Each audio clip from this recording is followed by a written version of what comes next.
پاک صلی اللہ تعالی علیہ وسلم نے فرمایا، بے شک حکمت ذی مرتبہ کے مرتبے کو بڑھاتی اور غلام کو اتنی بلندی عطا کرتی ہے کہ وہ بادشاہوں کے مقام کو پا لیتا ہے۔ جو علم سے ہو متصف بلندیوں سے جا ملے، جو علم سے ہو متصف بلندیوں سے جا ملے، اٹھا قلم دوات چل دے راستائے علم میں، اٹھا قلم دوات چل دے راستائے علم میں۔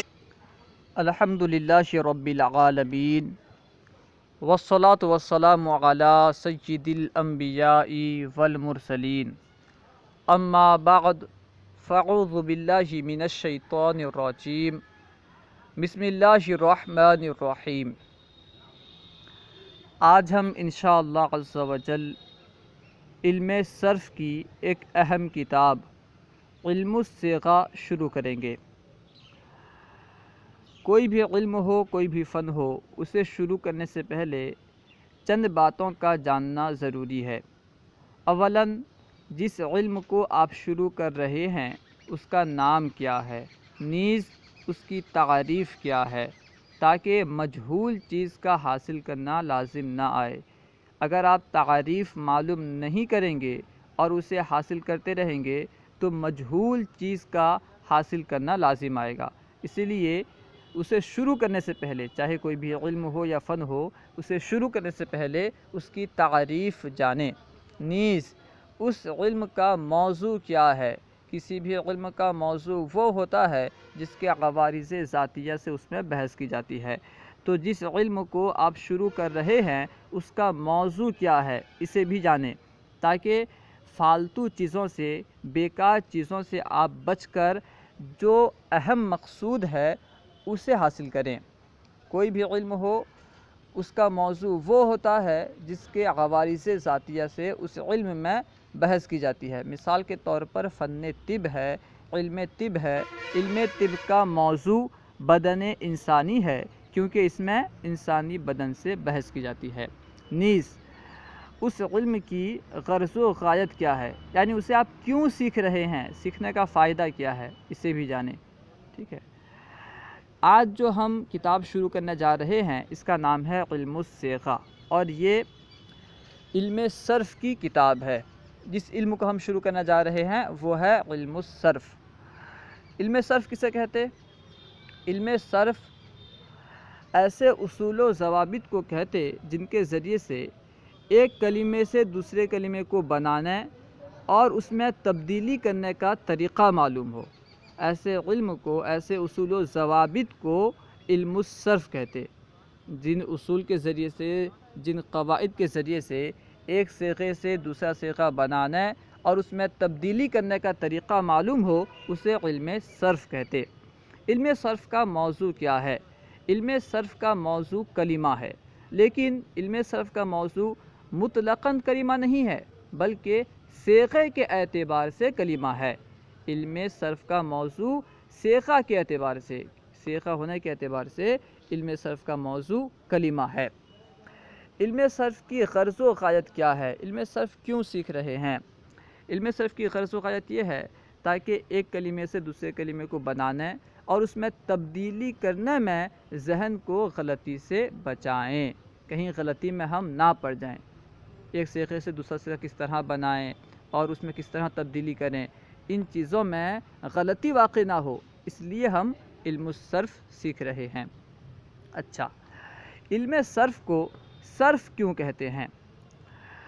صرف کا لغوی معنی ہوتا ہے پھیرنا، کیونکہ علم صرف میں ایک کلمے کو پھیر کر اس کی مختلف صورتیں بنانے کے طریقے بیان کیے جاتے ہیں۔ ایک کلمے سے کس طرح اس کی مختلف صورتیں بنیں گی، یہ طریقے بیان کیے جاتے ہیں، اس لیے اس علم کو علم صرف کہتے ہیں، کیونکہ ایک کلمے کو پھیر کر اس کی مختلف صورتیں بنانے کے طریقے بیان کیے جاتے ہیں، یعنی اس میں بھی پھیرنا پایا گیا، اسی وجہ سے علم صرف کو علم صرف کہتے ہیں، کیونکہ صرف کا معنی ہے پھیرنا۔ آج ہم انشاءاللہ عز و جل اس کی بنیادی باتیں پڑھیں گے۔ اصل تو علم الصیغہ فارسی میں ہے، لیکن طلباء کی آسانی کے لیے ہم اردو والا جو علم السیغہ ہے اسے شروع کر رہے ہیں انشاءاللہ عز و جل۔ آج بنیادی باتیں پڑھیں گے، کلمہ کسے کہتے ہیں اور کلمے کی کتنی کون کون سی قسمیں ہیں انشاءاللہ عز و جل اس تعلق سے پڑھیں گے۔ مقدمہ، کلمے کی تقسیم اور اس کی اقسام۔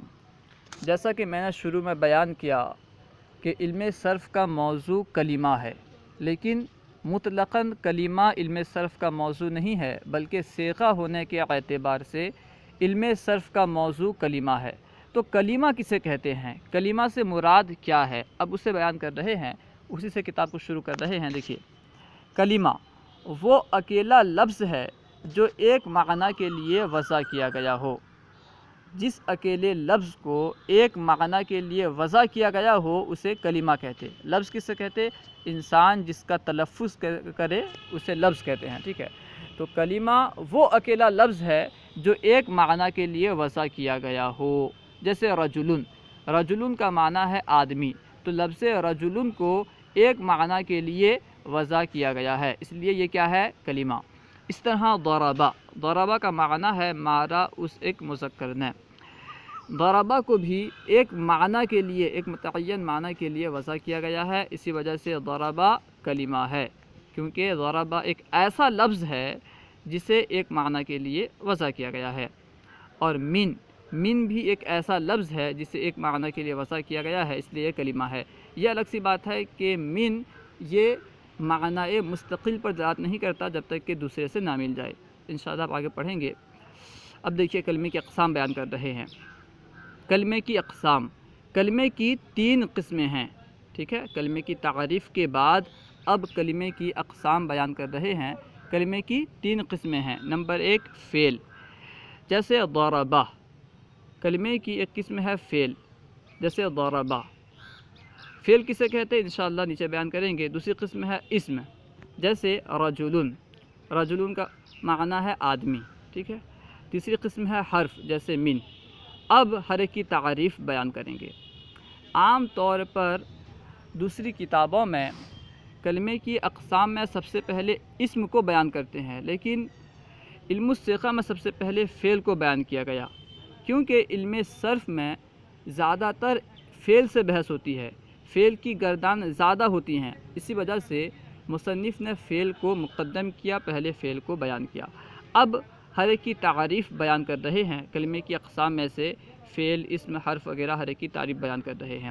دیکھیے فعل کسے کہتے؟ فعل کی تعریف، فعل وہ کلمہ ہے جو مستقل معنی پر دلالت کرے اور 3 زمانوں یعنی ماضی، حال اور مستقبل۔ ماضی سے مراد گزرا ہوا زمانہ، حال سے مراد موجودہ زمانہ، جو زمانہ فی الحال موجود ہے اسے حال کہتے، اور آنے والے زمانے کو مستقبل کہتے، فیوچر کو مستقبل کہتے، استقبال کہتے۔ تو بیان کر رہے ہیں فعل وہ کلمہ ہے جو مستقل معنی پر دلالت کرے اور 3 زمانوں یعنی ماضی، حال اور استقبال یعنی مستقبل میں سے کسی ایک سے ملا ہوا ہو، یا تو ماضی سے ملا ہوا ہو اس کا معنی، یا حال سے ملا ہوا ہو، یا مستقبل سے ملا ہوا ہو۔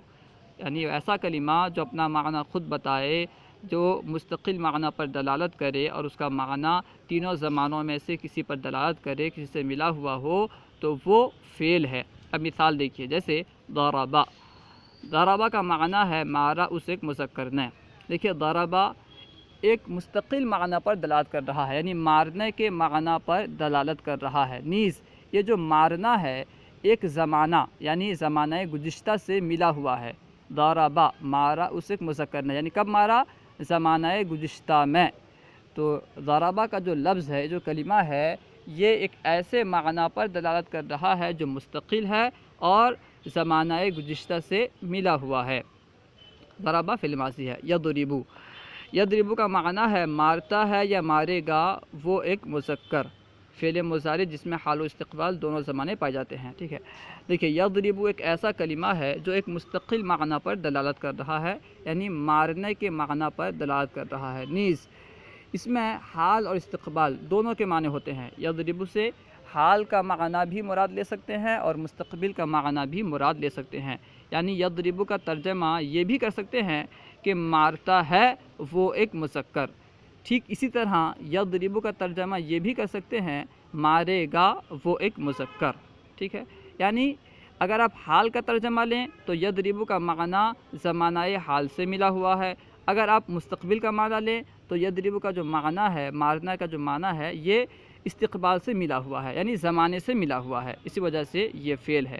ٹھیک ہے، وہ کلمہ جو مستقل معنی پر دلالت کرے اور کسی زمانے سے ملا ہوا ہو وہ فعل ہے. اب کلمے کی دوسری قسم اسم کے تعلق سے بیان کر رہے ہیں. اسم کسے کہتے ہیں؟ اسم کی تعریف. اسم وہ کلمہ ہے جو مستقل معنی پر دلالت کرے اور 3 زمانوں میں سے کسی ایک کے ساتھ ملا ہوا نہ ہو. فعل کی جو تعریف ہے تقریباً ویسے ہی تعریف اسم کی بھی ہے. صرف فرق یہ ہے کہ فعل کا معنی جو ہوتا ہے تینوں زمانوں میں سے کسی زمانے کے ساتھ ملا ہوا ہوتا ہے، اور اسم کا معنی تینوں زمانوں میں سے کسی زمانے کے ساتھ ملا ہوا نہیں ہوتا. بس زمانے کے ساتھ ملنے اور نہ ملنے کا فرق ہے. اگر ملا ہوا ہو تو فعل، نہ ملا ہوا ہو تو اسم، لیکن دونوں کا معنی جو ہوتا ہے مستقل ہوتا ہے. ٹھیک ہے، جیسے رجلن. رجلن کا ایک معنی ہے یعنی آدمی. رجلن کا معنی ہے آدمی. لفظ رجلن، کلمہ رجلن ایک معنی مستقل پر دلالت کر رہا ہے، لیکن اس میں زمانہ نہیں پایا جا رہا. جب ہم کہتے رجلن یعنی آدمی، بس ہم رجلن کہتے ہی اس سے ہمیں آدمی سمجھ میں آتا، لیکن کوئی زمانہ ماضی، زمانہ حال یا زمانہ استقبال سمجھ میں نہیں آتا، اس لیے یہ اسم ہے. اس طرح ضاربن. ضاربن کا معنی ہے مارنے والا. جب ہم ضاربن کہتے تو اس سے بس مارنے والا سمجھ میں آتا، یعنی وہ سمجھ میں آتا جو مارنے والا ہے، لیکن کس زمانے میں اس نے مارا ہے یہ سمجھ میں نہیں آ رہا ہے. کس زمانے میں مارا ہے یا مارے گا یا مار رہا ہے یہ سمجھ میں نہیں آ رہا. ٹھیک ہے، یعنی یہ مستقل معنی پر دلالت تو کر رہا ہے لیکن اس کا معنی کسی زمانے سے ملا ہوا نہیں ہے، اس لیے یہ اسم ہے. حرف کی تعریف. حرف وہ کلمہ ہے جو غیر مستقل معنی پر دلالت کرے، ایسے معنی پر دلالت کرے جو مستقل نہ ہو. غیر مستقل ہونے سے مراد کیا ہے بیان کر رہے ہیں، یعنی دوسرے کلمے کے ملائے بغیر اس کا معنی سمجھ نہ آئے. جب تک اس کے ساتھ دوسرے کلمے کو نہ ملائیں اس کا معنی سمجھ میں نہ آئے، ایسے کلمے کو حرف کہتے. جیسے من اور الا. من کا معنی ہے سے، الا کا معنی تک. آپ دن بھر من من من کہتے رہیں، بولتے رہیں، کچھ بھی فائدہ نہیں ہوگا. اس طرح الا بولتے رہیں، کچھ بھی فائدہ نہیں ہوگا.